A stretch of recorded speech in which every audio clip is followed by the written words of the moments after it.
What makes a great college football Saturday to you? Maybe it's rivalry week or a great day full of top 5 matchups that will decide who makes the college football playoff. But what if I told you October 1st, 2016 is the greatest college football Saturday? Here's why. October 1st, 2016 had the greatest hour of college football ever. But it's not just this wild, crazy 60 minutes. It was a full day of some of the best football wall-to-wall you can imagine. We had a great SEC matchup. We had a banger in the Big Ten. We had some young quarterback named Lamar Jackson who took his Louisville team to Clemson to play a night game in Death Valley. LSU had just fired Les Miles on the previous Sunday, and the Ed Orgeron era was set to begin at LSU. There's no way that would go well in the long run. Saquon Barkley is trying to make sure Penn State's season doesn't go bust, and Florida State is trying to prove that their 43-point loss to Lamar Jackson in Louisville a couple of weeks before wasn't a total fluke. I'm Richard Johnson from Split Zone Duo. Let's relive this perfect Saturday.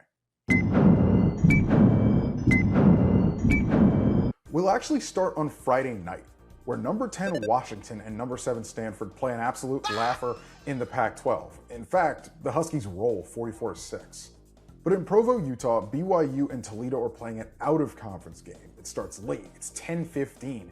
And before it's over, well after midnight in the wee hours of Saturday morning, one of the most bizarre things you'll ever see happens in the broadcast booth, where Adam Amin has to essentially go it alone because Mac Brown has to make it to his Saturday show and leaves before the game's even over.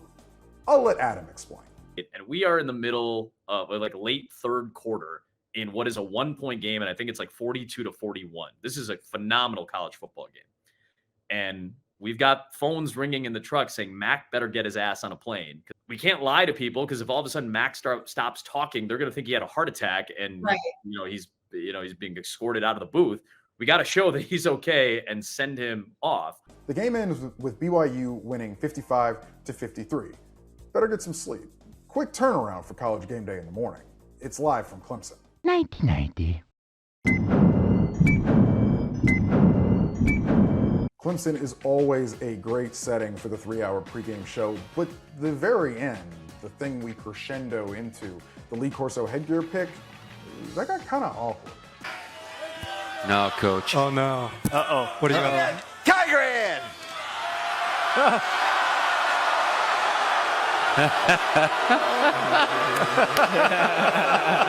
Wait a minute. I think they're not happy about this. Am I missing something? We move to Ames, where number 13 Baylor is heading to Iowa State. This game almost goes to halftime 28-14 when a ball that gets fumbled into the end zone, initially called a touchback, actually gets ruled a touchdown. After review, the quarterback's knee was down and in possession of the football. The ball did cross the goal line. Touchdown. Iowa State also took a massive lead later in the game as well. They extended it to 42-28. It would be a huge upset in the Big 12 race if it happened. We'll come back to that.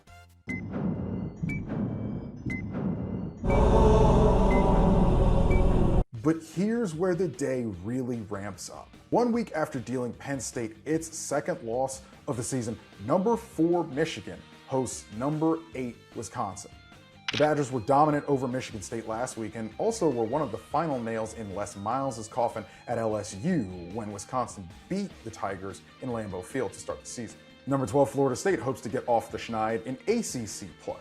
It's Mitch Trubisky's first ACC road start for the Heels. And Jimbo Fisher's never lost an ACC opener as head coach of Florida State. Penn State cannot afford to take a third loss and a second in Big Ten play if they hope to reach the Big Ten championship game. They host Minnesota. Number 11 Tennessee is fresh off of breaking an 11-game losing streak to Florida, and they go to Athens to play Georgia, number 25, in Kirby Smart's first game against the Volunteers. The last 4 games these two teams have played have been decided by 7 points or less. West Virginia is looking to establish itself in the Big Ten race against Kansas State at home. And hey, why not some action? Akron's playing Kent State. While those have kicked off, let's not forget about Baylor-Iowa State because the Bears have come back to tie the game. 10 yards for the win. It's true, and Baylor remains undefeated, 5-0. Over in Ann Arbor, I have no idea what Michigan's doing, but sure. Also, quickly, UNC is beating the hell out of Florida State. Wow. But give it some time and the Noles show a little bit of life. It's 21-14 after this absolutely insane toe tap touchdown.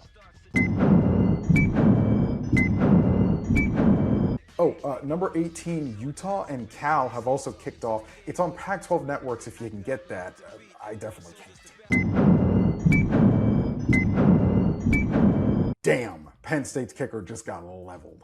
The Noles have tied it up at 28 after Dalvin Cook's third rushing touchdown of the day. If you're wondering why we haven't checked in on Michigan much, hasn't been a ton of scoring in that game.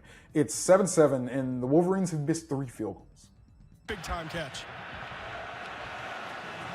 On first down, off the play fake.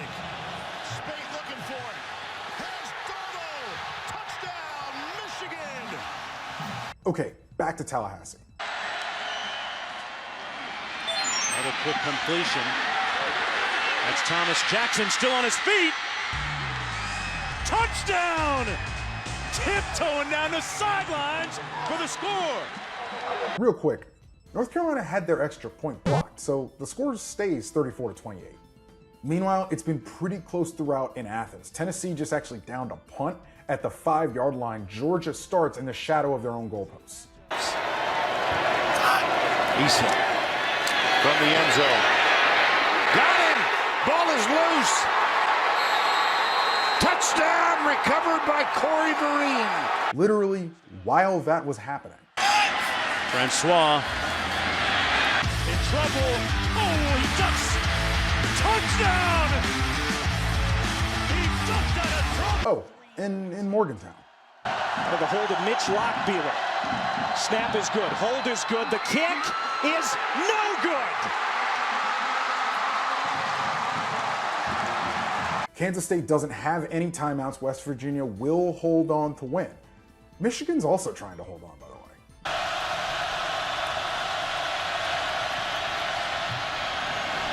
Down the middle of the field. Intercepted. No timeouts for Wisconsin. Either Michigan will get it done. North Carolina has gotten a pass interference penalty, and they're on the edge of field goal range, but only just on the edge. For the win.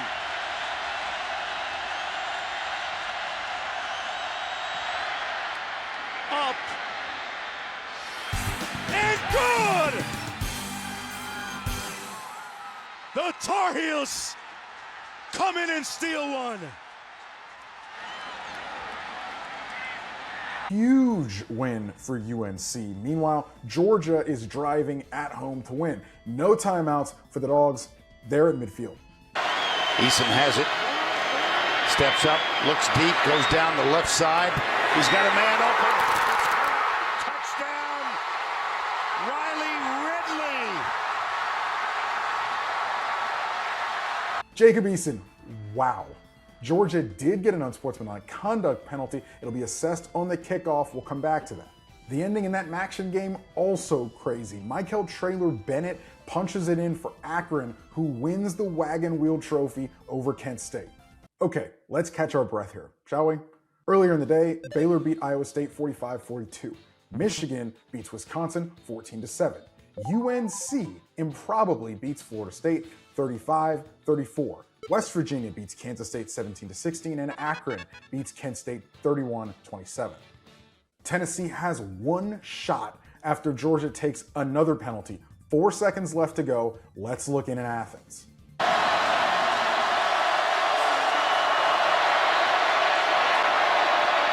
Dobbs heaves it. They're bunched up in the end.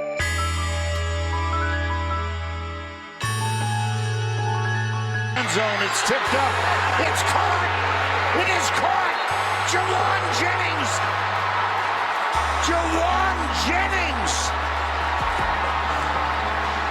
That is a perfect hour of college football. But we're not done yet. Trace McSorley has Penn State in field goal range. Can Tyler Davis, who's hit 15 straight field goals knocked this one through to send the game into overtime. And Davis got it! LSU is set to kick off at home against Missouri in what I guess we can call the Ed Orgeron era. Minnesota has kicked a field goal in the first half of their overtime. Penn State now takes over for their first play. Trace McSorley, what can he do here in overtime? 335 yards passing, a touchdown and no interceptions so far for McSorley. This time it's Barkley! Cutting inside! Barkley, touchdown!